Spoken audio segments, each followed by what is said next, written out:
Donc j'appelle Moulay Saïd Afif et si Mohamed Bouskraoui pour et c'est Hassan Avilal pour un sujet qui nous intéresse tous, c'est l'avenir de la pédiatrie au Maroc. Notre pédiatrie. Ça va.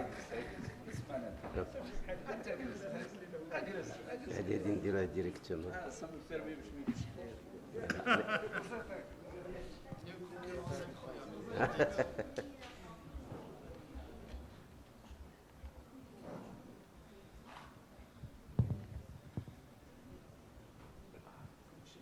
Alors, nous, on va parler avec conflit d'intérêt, Moulay Saïd Afif. Oui, je vais dire les conflits d'intérêt. Oui.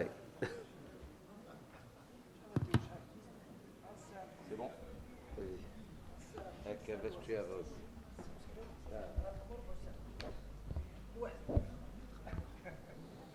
Si on a bien fait, tu avances, oui. Tu avances. Tu avances. Merci pour les courageux qui sont restés, mais c'est un sujet qui nous intéresse tous. Donc moi, j'ai 2 conflits d'intérêts. Le premier, c'est l'amitié que j'ai avec Hassan Afilal, et je le défends toujours. Donc j'ai un conflit d'intérêt avec lui.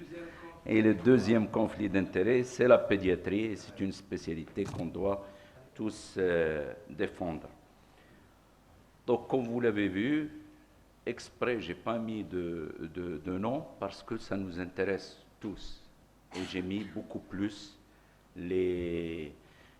nos institutions, à savoir la Société marocaine des sciences médicales. Aujourd'hui, la Société marocaine des sciences médicales, Mme Barakat est vice-présidente.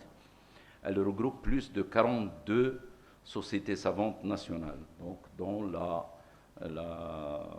Société marocaine de pédiatrie, bien sûr, en fait partie, et tous les présidents de ces sociétés ont écrit pour demander à intégrer. Donc, nous, quand on dit nous avons 42, nous avons 42. Ce n'est pas des paroles en l'air.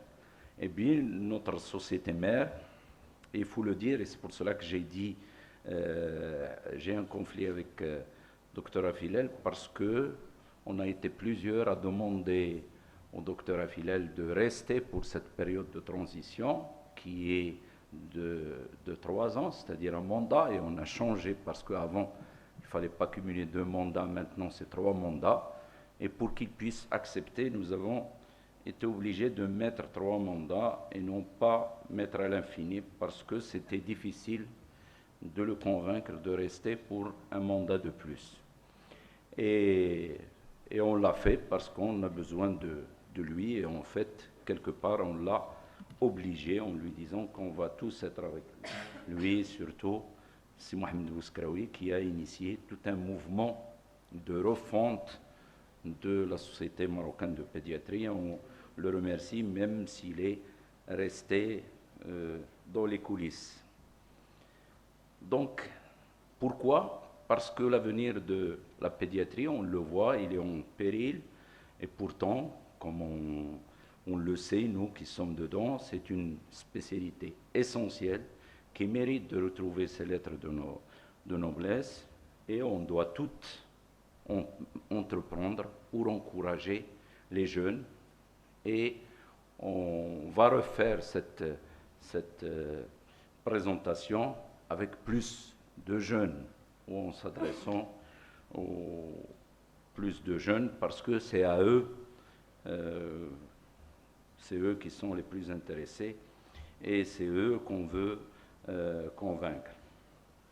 Maintenant, comment ? Première des choses, et ça c'est le topo de mon ami, et je le dis, je n'ai pas été externe chez lui, c'est Bouskraoui, donc qui est professeur de pédiatrie, donc qui est enseignant, qui est chef de service, et qui a une vision plus globale puisqu'il est aussi doyen, et donc il peut aider au niveau de la formation de base, et c'est cette formation de base qui va donner envie aux jeunes de faire cette spécialité.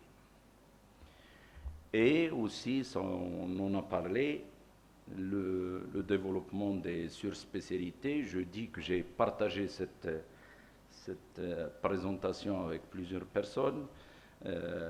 Bien sûr, notre président, Sibou Skraoui, et puis certains présidents de sociétés régionales, et puis avec Mme Barakat, pour l'enrichir avant de la présenter. C'est vrai, quand on pose la question dans les différents CHU, il n'y a pas beaucoup d'endocrino, il n'y a pas beaucoup un petit peu plus de gastro, mais il n'y a pas beaucoup de cardio, ça dépasse même pas les 5, la néphro, un peu plus la néonate et j'en passe. Et puis, il faut le savoir, et ça c'est un débat un combat que nous menons avec, et c'est pour cela que j'ai dit que j'ai un conflit d'intérêt avec notre président, Dr Afilel, parce qu'on voudrait quand même défendre les actes en pédiatrie, parce que malheureusement, on n'a pas beaucoup d'actes, et les actes en pédiatrie ne sont pas valorisés, et on a réussi, malheureusement, ça a été signé, mais ça n'a pas été mis à exécution. En janvier 2020, on a réussi avec le plaidoyer du docteur Afilel, qui leur a fait peur, en même temps peur, et qui leur a fait aussi savoir, et avec des preuves, que c'est important de valoriser les actes parce que ça leur fait des économies, donc de valoriser au moins de 10%. C'est pour cela, par exemple, que quand on a signé, c'était 2500 dirhams pour l'adulte pour la réanimation, et c'est 2750 pour le nouveau-né. Et puis, il faut qu'il y ait un respect de la nomenclature.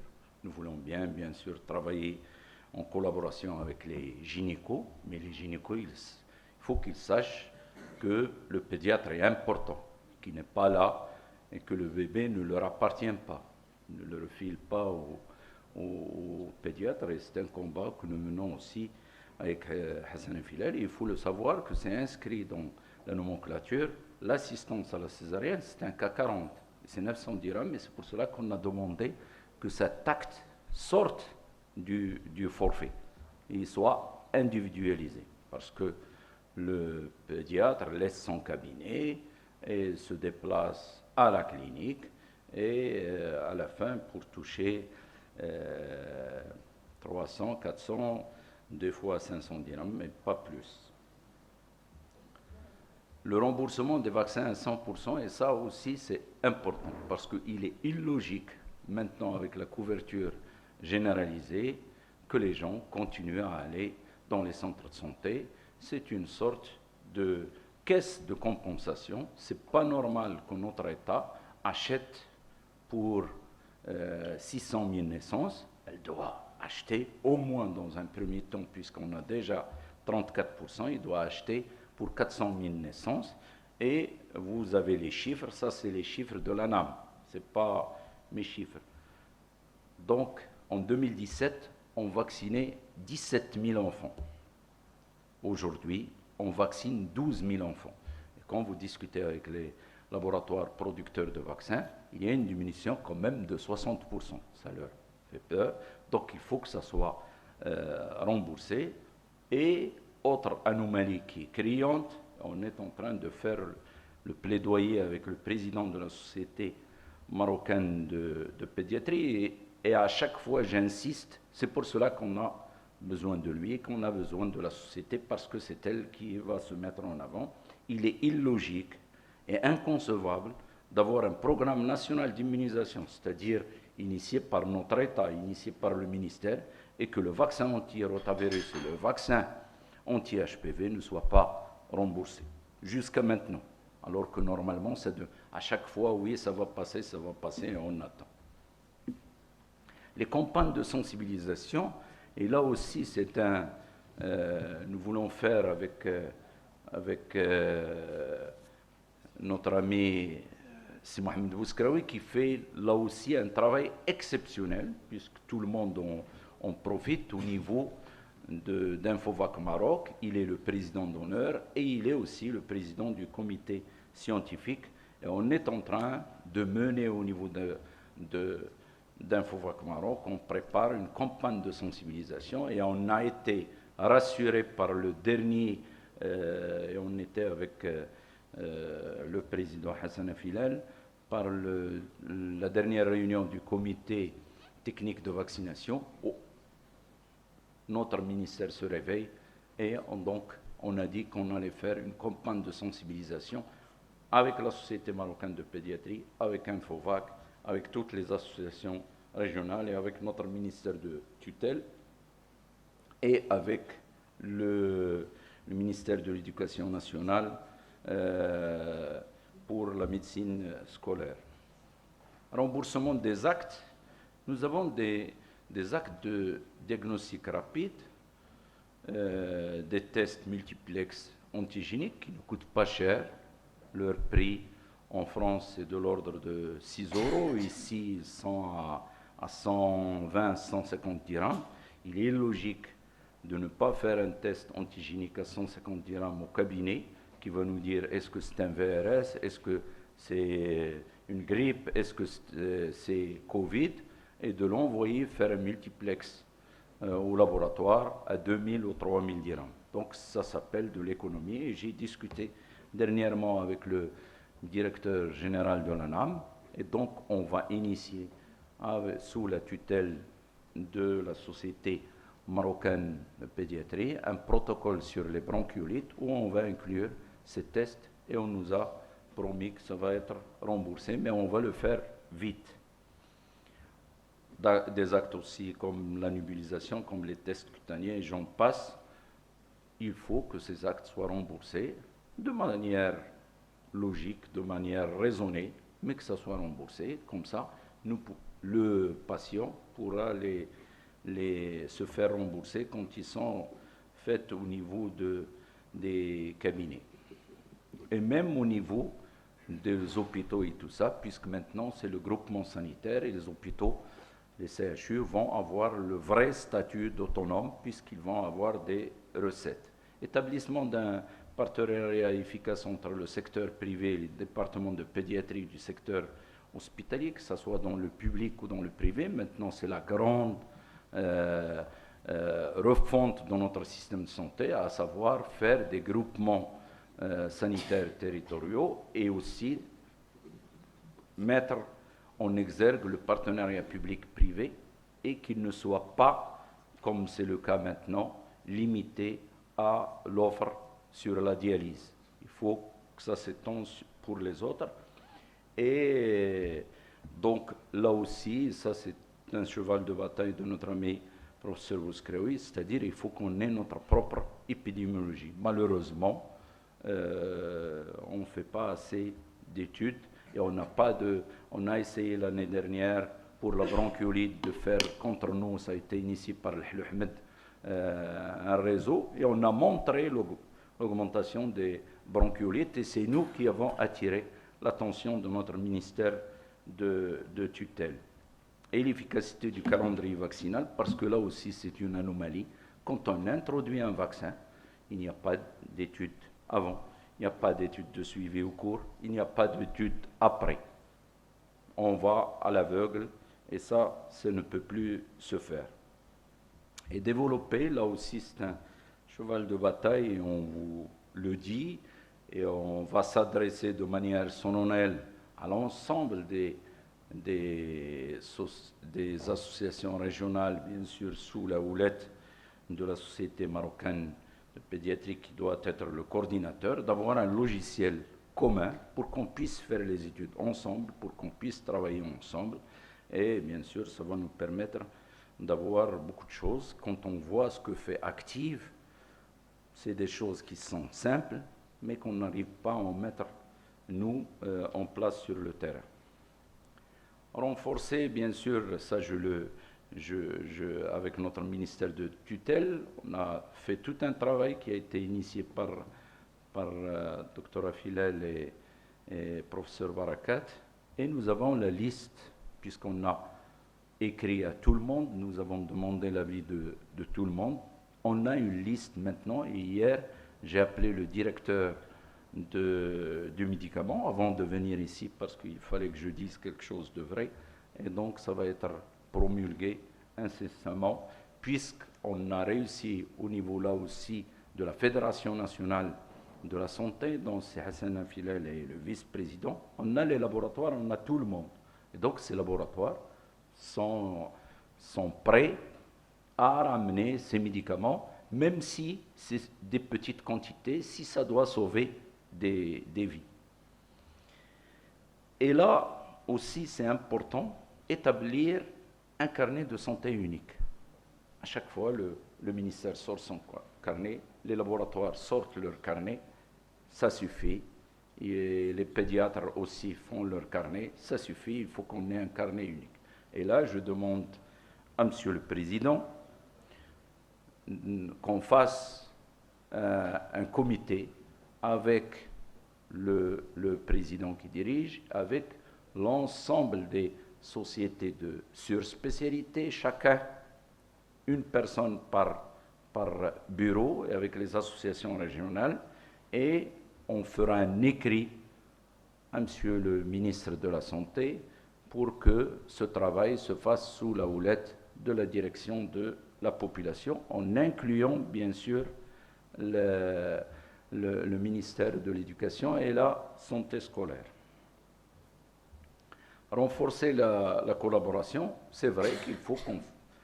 Ça a été dit par Madame professeur Lamrani, il faut qu'on puisse travailler ensemble avec les gynécos, faire des tables et dire voilà ce qu'on vous reproche, qu'est-ce que vous avez à nous reprocher pour essayer de travailler ensemble, tout ça pour le bien de nos enfants, donc que ce soit en pédopsychiatrie, en chirurgie pédiatrique. En chirurgie pédiatrique, on le fait, mais pour les autres, on le fait moins. Et bien sûr, je le répète, le rôle primordial des sociétés savantes, et nous ne pouvons que féliciter l'association de Souss Messa, parce qu'à chaque fois qu'on voit une société dynamique, c'est comme dans une famille.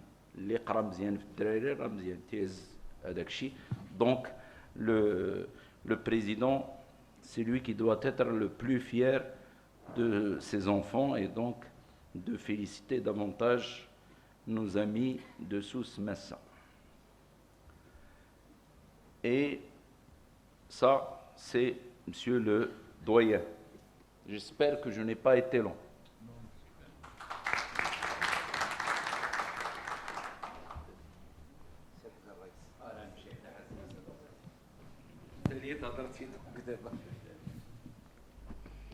Donc, Monsieur le Président, tu vas prendre note? Tu sais que... Non, mais le seul conflit que j'ai dans la salle, c'est avec toi, Hassan. Je ne le sais que trop.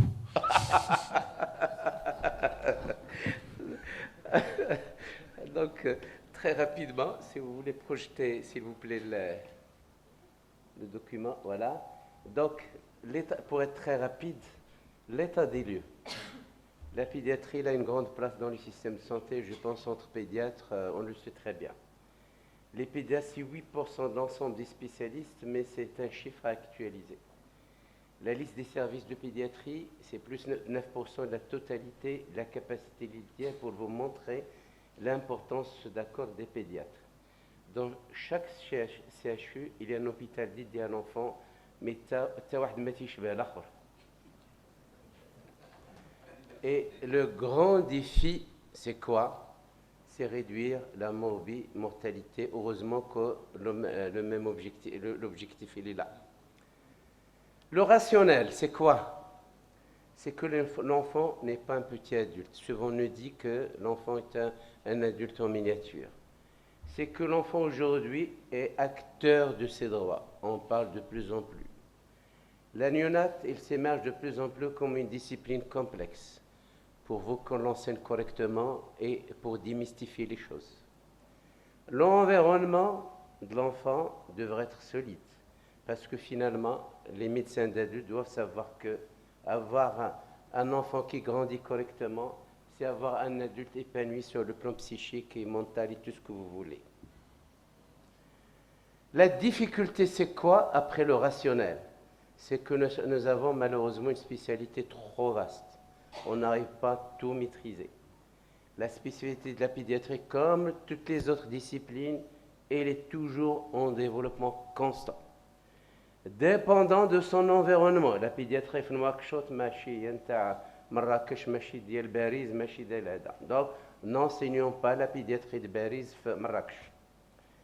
La santé de l'enfant. Les thématiques sont toujours diverses, non coordonnées. Les gastrotites يقروا حاجة, les pneumonies يقروا حاجة, et malheureusement, il n'y a pas de transversalité.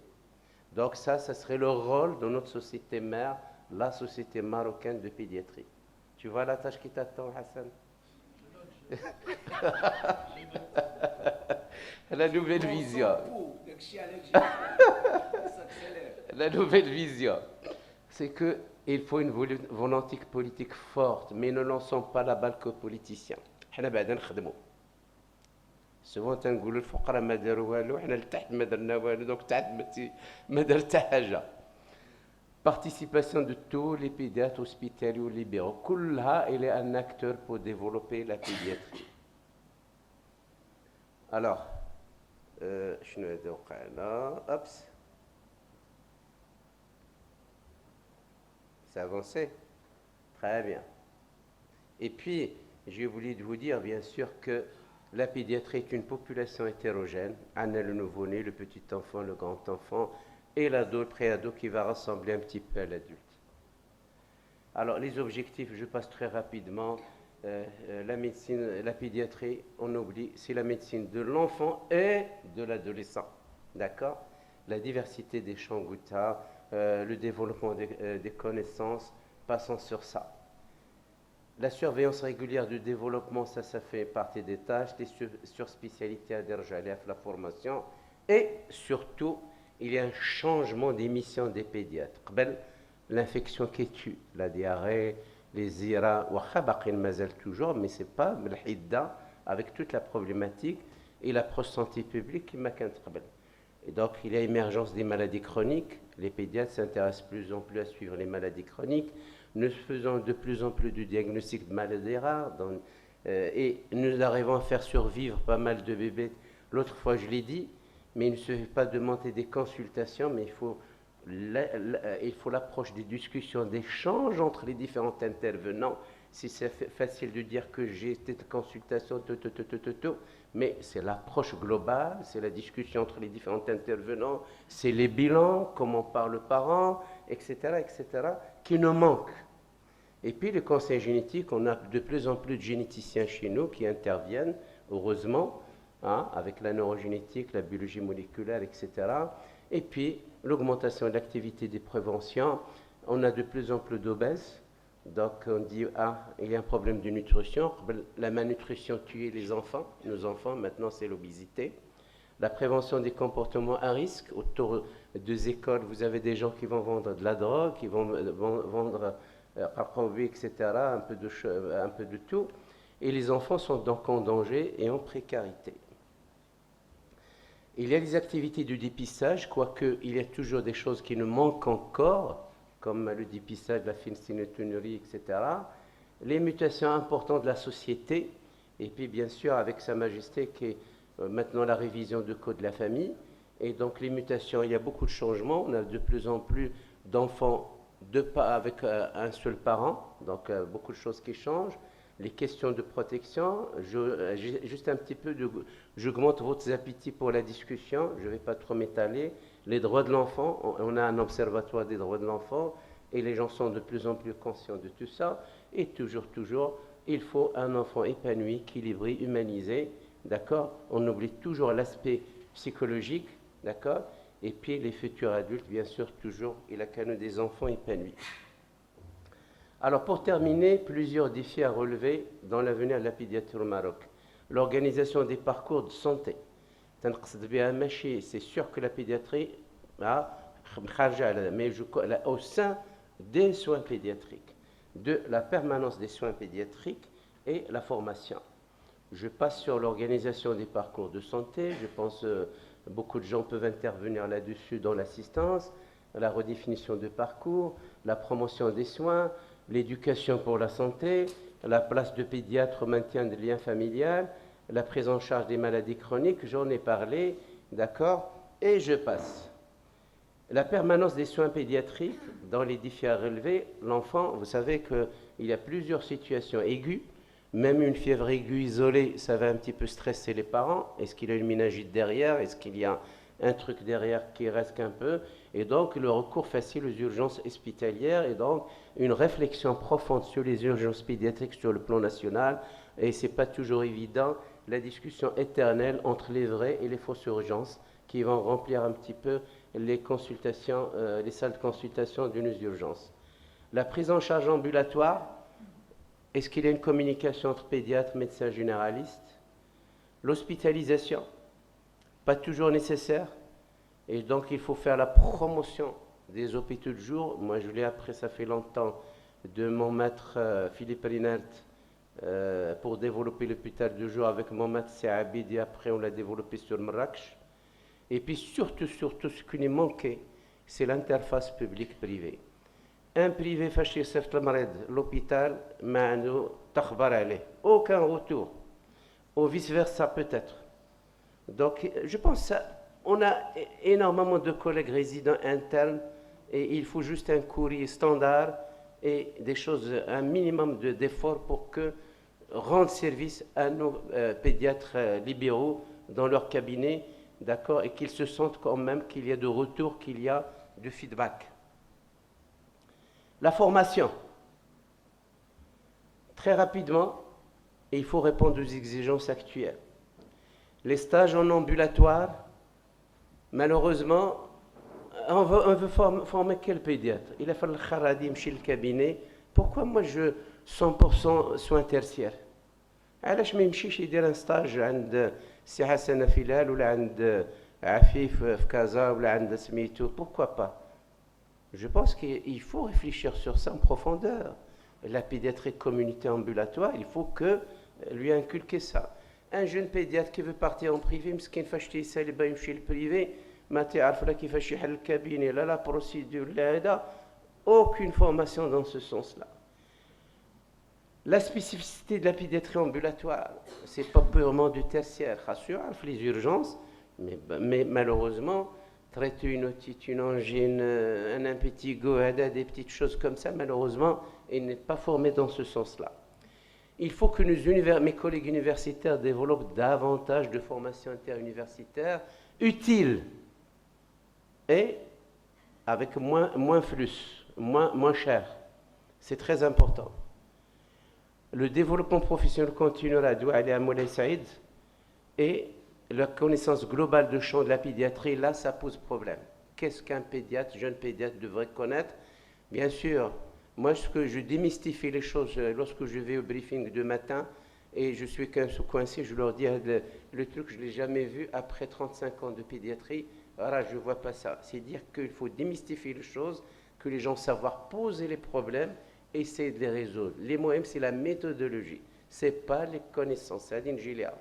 Or, on bourre nos résidents avec les connaissances et on continue à faire des cours, des trucs magistraux, des topos, des slides à l'ancienne. C'est le truc transmissif, il est foutu. Il est dépassé parce que tout ça existe. Le professeur Google, et il faut que la personne qui cherche à faire un petit peu déblayer, parce que tout le monde publie sur Google, PubMed, etc. Donc il faut un petit peu déblayer. Des gens s'accrochent à la manière traditionnelle d'enseigner le mode transmissif. Je termine très rapidement aussi à Bhaq, d'accord? Il y a un débat, un faux débat. Je tiens voilà, là devant nous des résidents. Il faut qu'ils s'adaptent à nous. Non, ce sont une nouvelle génération. C'est l'enseignant qui devrait chercher à s'adapter à ces nouveaux résidents. C'est très important à ces nouveaux internes. Il devrait changer de mentalité. D'accord? C'est très important.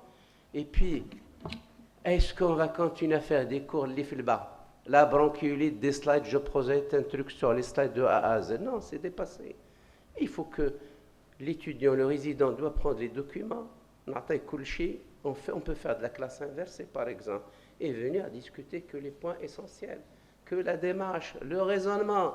Est-ce qu'on a... Moi, c'est classique. Moi, je dis parfois des étudiants de 17 sur 20, il atterrit dans le service et, et il faut l'aider, l'accompagner, comment il passait de la théorie à la pratique. Et c'est ça ce qui est difficile. D'accord. Il faut que les étudiants interrésidents font ce qu'on appelle de la réflexion sur leur manière de travailler, de faire, et l'on inculque pas le raisonnement clinique. D'accord. Et ça, c'est très important. On essaie, par exemple, à Marrakech, d'interdire les topos théoriques à l'hôpital. Le médecin, le résident apprend la théorie à la fac et à l'hôpital, il devrait être un bon médecin, un bon pédiatre. C'est très important. Et pour vous dire que l'enseignement devrait être basé sur ce qu'on appelle les compétences. C'est un terme facile à dire, mais les Canadiens, ils ont appris 8 ans, 10 ans pour sortir avec cette approche. Les choses ne viennent pas d'un jour à l'autre. Et même parce qu'on a rajouté un mandat à Hassan Afilal qu'on va lui dire tout nous règle tout femme. C'est sûr et certain qu'il y a une stratégie, il va nous parler de cette stratégie à la fin. N'est-ce pas, Hassan? Voilà. Dans l'approche par compétence, on apprend à un résident faire des ordonnances, on n'apprend jamais comment communiquer avec leurs malades et à l'entourage de leurs malades. On n'approche jamais à l'éducation pour la santé, l'éducation pour la santé, un enfant asthmatique. Si on n'apprend pas correctement, d'accord, à nos étudiants comment expliquer la chambre d'inhalation, ça passe pas. Bon, même j'essaie d'être. Et l'approche par compétence n'exclut jamais avoir des requis théoriques. Les gens se trompent. Ils disent que l'approche par compétence, ça y est, l'étudiant va laisser tomber toute la théorie, tout ça. Non, c'est des prérequis, tout ça. D'accord. Et je pense que nous avons besoin de pédiatres compétents. Les pédiatres compter sur le bout des doigts.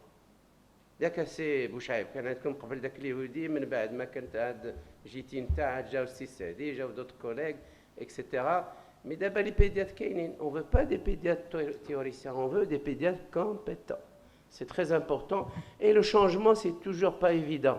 Tu as 2 minutes pour conclure. D'accord, monsieur le président, je m'incline. Voilà la massification. Marrakech بدينا ب 164 étudiants في 99 2000. Regardez maintenant le nombre qu'on a. C'est pour vous dire, l'ennemi actuel, c'est la massification. Et les gens doivent s'adapter. Regardez, un cours transmissif, magistral classique, au bout de 24 heures, un étudiant ne va retenir que 5%. Alors, en utilisant d'autres méthodes interactives pédagogiques, on va augmenter, d'accord, de manière très importante la transmission. Un modèle simple, c'est la classe inversée. Je نقرا عليه الزبور نعطيه les documents يمشي يخدمهم et il revient, je retravaille avec lui les choses importantes. Et beaucoup de gens se trompent, comme Hassan. On se croit qu'on est un bon pédiatre, qu'on est capable d'enseigner. Non. Il faut être un bon pédiatre, mais aussi avoir les bases essentielles de la supervision clinique pour enseigner. C'est très important. Et la motivation, nos étudiants, nos résidents sont des adultes. Arrêtons de les traiter comme des enfants. Et la motivation est très importante et c'est seulement intrinsèque qu'il faut stimuler.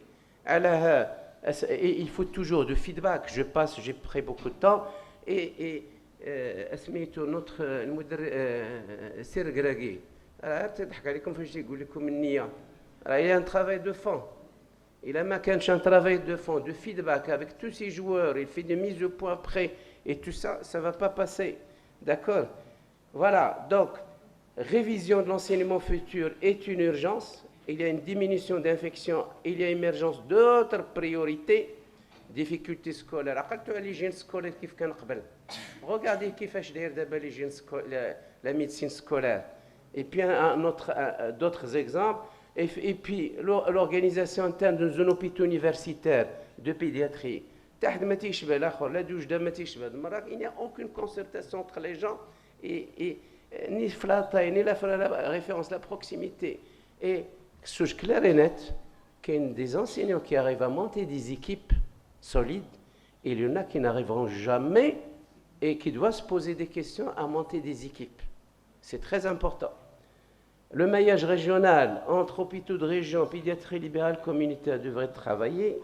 La formation des pédiatres universitaires, on recrute, oui. Il faut un juste milieu. Il faut de la souplesse dans l'attractivité vers ce qui est universitaire, parce que malheureusement les universitaires restent mal payés. Mais il ne faut pas prendre des bras cassés. Il vaut mieux rester seul que être mal accompagné. Et puis, il faut que les services hospitaliers universitaires pédiatriques doivent être évalués sur le plan recherche et activité clinique et pédagogique. Je passe sur le futur des soins pédiatriques avec toute l'émergence de la génétique moléculaire, de la biologie, les data, la télémédecine, etc. Et pour vous dire, avant de passer la parole à notre cher président Hassan Filal, que j'aime beaucoup, je lui fais une déclaration d'amour devant tout le monde. D'accord, même si je le taquine de temps en temps, d'accord. L'éthique, خاص l'éthique يبقى، إلا مشى l'éthique راه ما بقى والو. تفضل سي حسن فيلان.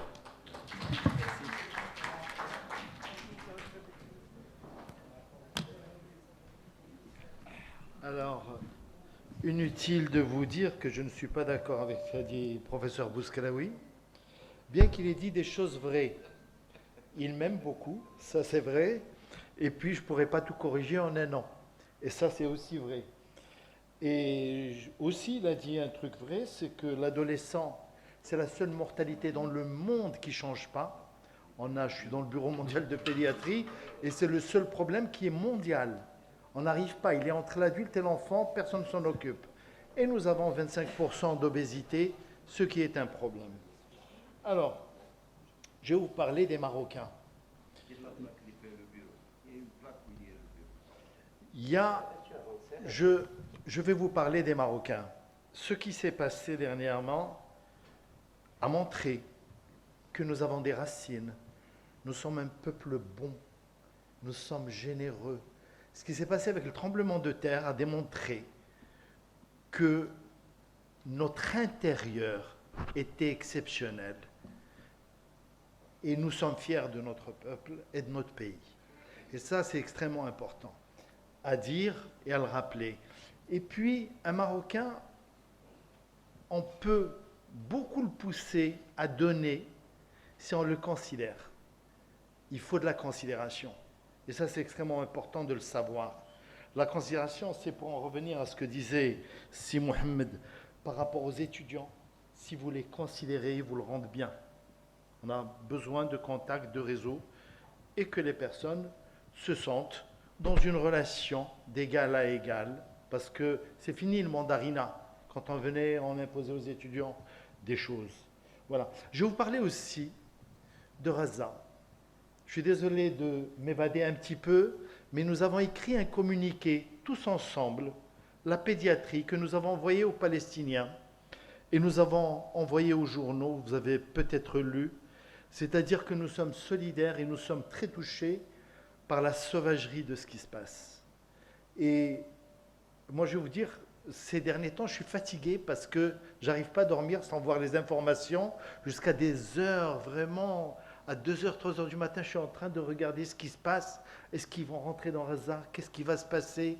Ces pauvres gens qui n'ont ni à boire, ni à manger, etc. Tout être humain doit se sentir sensible et faible devant cette situation qui nous est imposée. Voilà, ça c'était la petite parenthèse. Voilà. Alors, la Société marocaine de pédiatrie, donc vous avez les noms qui sont là, et j'ai beaucoup de bonheur à trouver une équipe qui est très dynamique et motivée. Et c'est là le seul truc avec lequel je ne suis pas d'accord avec Moulay Saïd, qui est très impliqué en pédiatrie. La pédiatrie n'est pas en péril, les amis. La pédiatrie n'est pas en péril parce que nous avons des gens qui sont très motivés, des gens de valeur, et nous avons un rebond d'union entre nous. Et nous avons, c'est-à-dire ce bureau que vous voyez là, avec le professeur Hida qui a bien voulu rejoindre le bureau, c'est Mustafa Mkhtari, qui a tant donné à la pédiatrie marocaine, Benani Khalid, donc de Tanger, Drissi Slitan de Marrakech, et puis Habzi de Casablanca qui est secrétaire général, Kelboubina Mia de Rabat, Loudriri Jelal de Rabat, beaucoup d'implications. Sioulmati de Casa, de temps en temps on leur pique des pédiatres. Oulmati de Tanger qui fait un excellent travail à Tanger et qui est très volontaire. Sibouhmouch Khalid aussi très volontaire, impliqué, et Steph Raouti. Et 2 personnes qui sont conseillées, enfin 3, Touhami Fouzia, l'Amrani, Fatem Zahra l'Amrani, qui sont généralistes, et Afifa Sharqawi qui est dans le privé. Voilà, j'ai un groupe qui est homogène, mais ça ne nous a pas suffi. On s'est dit qu'on a besoin de tout le Maroc. Et nous avons demandé à M. Daoudi, qui a bien accepté, de s'occuper de cette région, c'est-à-dire d'Agadir-Sousse, à M. Fadl Ma'laïnain de s'occuper du sud, et on a besoin de notre sud, et que quelqu'un s'en occupe. Jdida Sidou Rachad, et puis Tétouane Sibou Amri, voilà, et Rim bien sûr, qui représentera Oujda et qui va. Nous avons d'ailleurs envoyé, parce que nous sommes en train d'organiser la communication, nous avons envoyé un SMS, je ne sais pas si vous l'avez reçu, c'est un petit formulaire, et nous avons eu 700 réponses, en sachant qu'il y a à peu près 1000 pédiatres sur le Maroc. Nous avons déjà 700 WhatsApp et 700 emails. Et ça, c'est extrêmement important, ça va nous permettre de communiquer entre nous. Et puis le fait qu'il y ait des CHU, du privé et de la santé publique, ça nous permet d'organiser ensemble même le futur de nos résidents. Parce que nos résidents, c'est notre futur. Et le résident, c'est l'image de la pédiatrie dans le futur. Et nous devons, et il est de notre devoir de partager tout ce que nous savons pour que ça se passe bien. Et pour nous, parce que à chaque fois, vous le savez, chaque fois, il y avait Hugo qui avait un certain âge, mais qui venait noter à chaque fois, et on apprend toujours des choses extrêmement importantes en discutant et en voyant et en regardant les possibilités. Alors, je reviens à l'ancien bureau.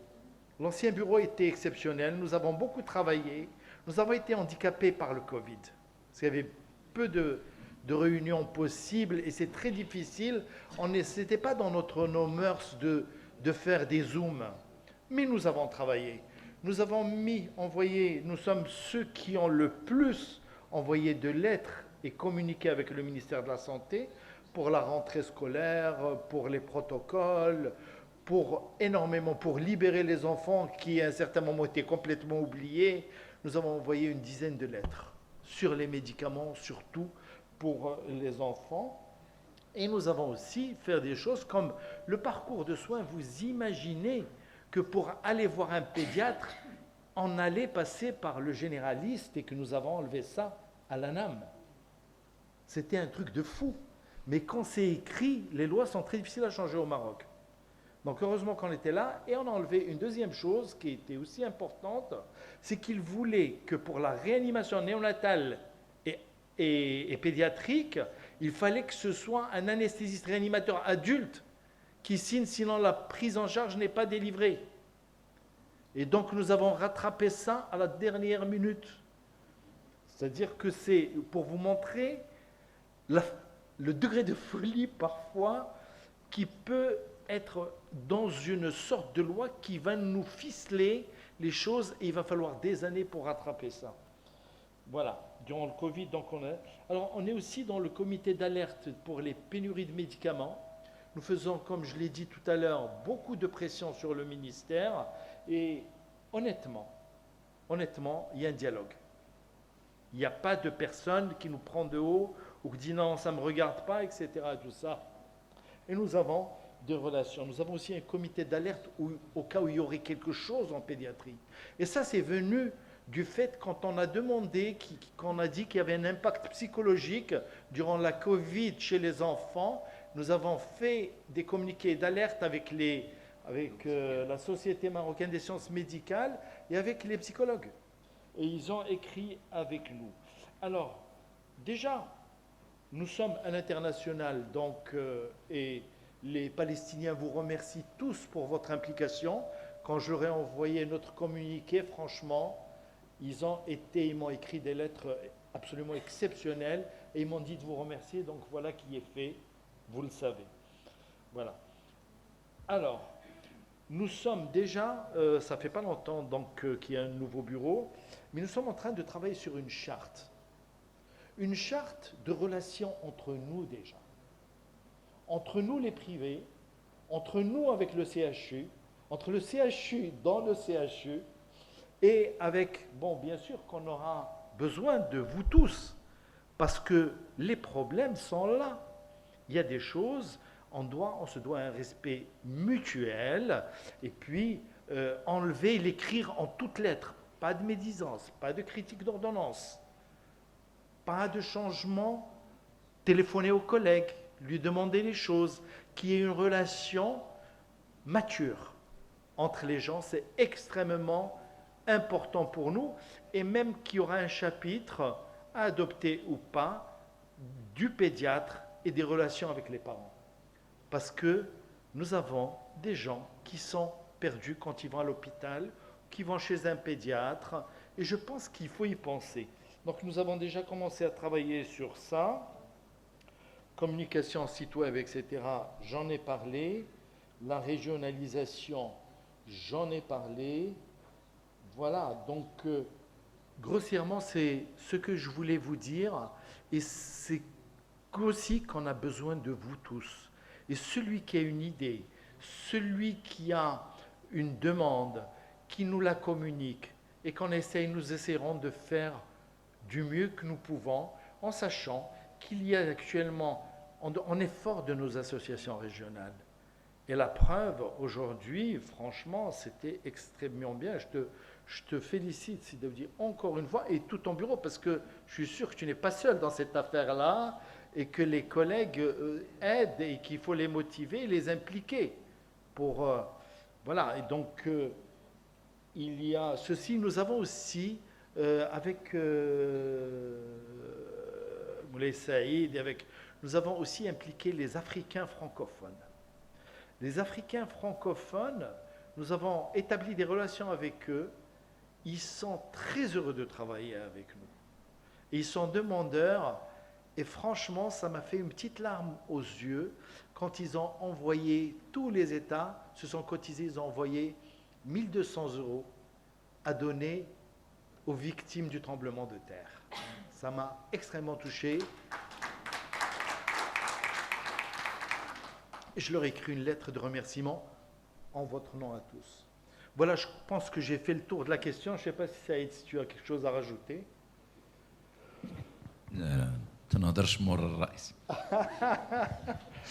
C'est pour cela que non, mais c'est vrai, il y a, vous l'avez donc écouté, il y a une nouvelle dynamique.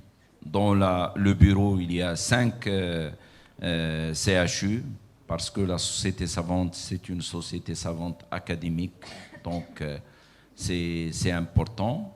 Mais je crois que même ceux qui ne sont pas dans le bureau, à chaque fois on fait appel à eux, toutes et tous, ils sont là. Et l'avantage, c'est qu'il y a aussi les autres qui sont dans les sociétés de surspécialité. Et je crois qu'il faut qu'on soit solidaires entre nous et qu'on puisse travailler pour donner de l'essor à notre société mère. Et nous avons avec nous le président qui est membre de la Société mondiale de pédiatrie, qui est responsable de tout ce qui est francophone. Donc, ça m'a fait plaisir de dire que c'est lui qui va discuter avec les Français pour une fois.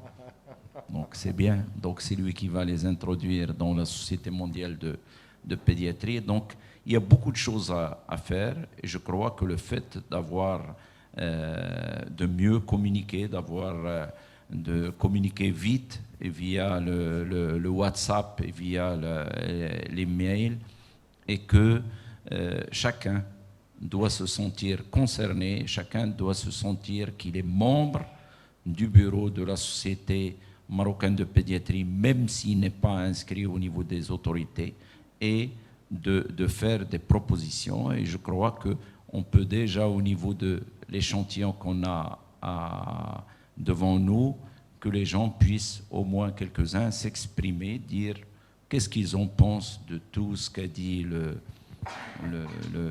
président. Nous, on a parlé, moi et c'est Mohamed Bouskraoui, sur la formation de base et sur tout ce qu'il y a à faire, mais je le dis, je le répète, ça se fera en coordination et sous la houlette de la Société marocaine de pédiatrie. Donc, on aimerait bien écouter quelques avis.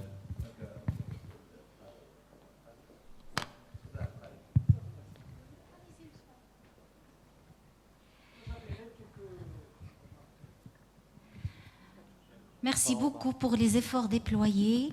Alors, en tant que sous-hyper spécialiste en pédiatrie, je lance un appel à la société marocaine et à la fédération d'appuyer les sociétés, les petites sociétés qui font de l'hyperspécialité.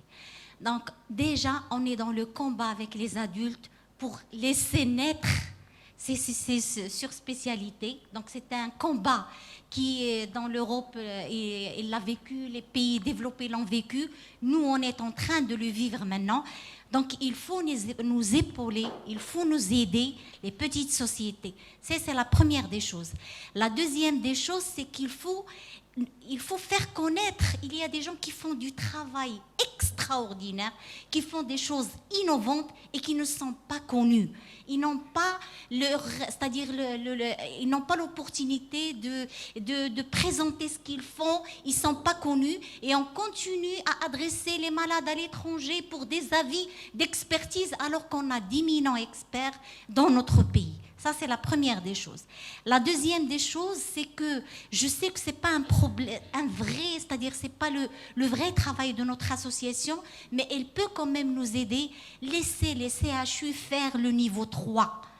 C'est-à-dire faire travailler le privé, les pédiatres privés, les pédiatres publics. Comme ça, les CHU font la recherche, font l'innovation, font le niveau 3. La troisième chose, c'est les médicaments. Il faut nous défendre. Il y a des médicaments qui coûtent 3 fois 0 et qui ne sont pas disponibles au Maroc et qui sauvent des vies. Donc, on peut vous mettre, il faut nous contacter ou bien nous qui venons vers vous pour vous dire voilà nos besoins en matière de médicaments. La quatrième chose, pour ne pas être longue, c'est de prévoir un petit budget pour la formation continue, c'est-à-dire le perfectionnement. Je sais qu'il y a des sociétés marocaines dans d'autres spécialités qui offrent des bourses, qui offrent pour des stages. Donc, il faut que notre société aussi offre ces opportunités pour les anciens, pour les CHU, parce qu'on a besoin de se former, de se perfectionner, et pour les jeunes aussi. Et je vous remercie pour tous les efforts déployés. Merci beaucoup. Avant de donner la parole à Saïd, je voudrais vous répondre sur les médicaments. Les médicaments, nous avons été plombés par, que Dieu lui pardonne, Selourdi, qui était ministre. Il a baissé tellement les prix de médicaments qu'ils ont disparu. C'est-à-dire que si vous vendez 1000 boîtes et que tu as un gain de 1 dirham, ce n'est pas comme 3 millions de boîtes avec un gain de 1 dirham. Il n'a pas vu ça. Et nous avons une disparition parce que le laboratoire ne peut pas travailler pour rien. Et ils nous l'ont bien expliqué et ils ont refusé de ramener des médicaments. Nous sommes en train de travailler là-dessus et je pousse une idée régulièrement. Ça leur plaît, mais ils n'arrivent pas à sauter le pas, à faire ce qu'on appelle la pharmacie centrale des hôpitaux comme à Paris. C'est-à-dire qu'il y ait une pharmacie qui a tous les médicaments qui manquent au Maroc et qu'elle aura sûrement un gain. Voilà, si ça aide. Non, je voudrais juste dire qu'il faut, comme nous sommes fiers de dire que nous sommes musulmans, parce que اللي ما عاونش راسه ما يمكنش والله الله تعاون اللي بغى يعاون بعد راسه. Concernant les hyper spécialités, c'est ouvert. Et c'est important que ce soit au niveau de la Société marocaine de pédiatrie ou au niveau même de la Société marocaine des sciences médicales, et Mme Barakat est là. On est demandeurs. Mais le problème, c'est que les gens n'écrivent pas. Par exemple, pour que ce soit maintenant, il y a le protocole de l'ICTER. Si Mme Barakat n'avait pas écrit, ben, il n'y aurait pas de protocole de l'ICTER. Si Bouskraoui n'avait pas écrit pour le protocole de la vaccination avec Silmahoum, avec mon frère professeur Afif, sur le protocole de la vaccination de l'adulte et de l'adolescent qui est en train d'être élaboré, il n'y aurait pas de protocole. Il faut que les gens quand même se manifestent et écrivent, parce que les paroles, parce que quand on reçoit un écrit, il y a une commission, on dit qu'est-ce qu'on va faire pour ça. Donc il faut qu'il y ait un écrit émanant de vous, au président, et à moi-même en tant que président de la Société marocaine des sciences médicales. Et je voudrais juste dire qu'en matière de formation au niveau de la Société marocaine des sciences médicales, on a, avec notre juriste, Maître Ktani, on a changé, ajouté un article au niveau du règlement intérieur, puisque le règlement intérieur le permet, et on a ajouté un article où on a créé un club des jeunes de la Société marocaine des sciences médicales.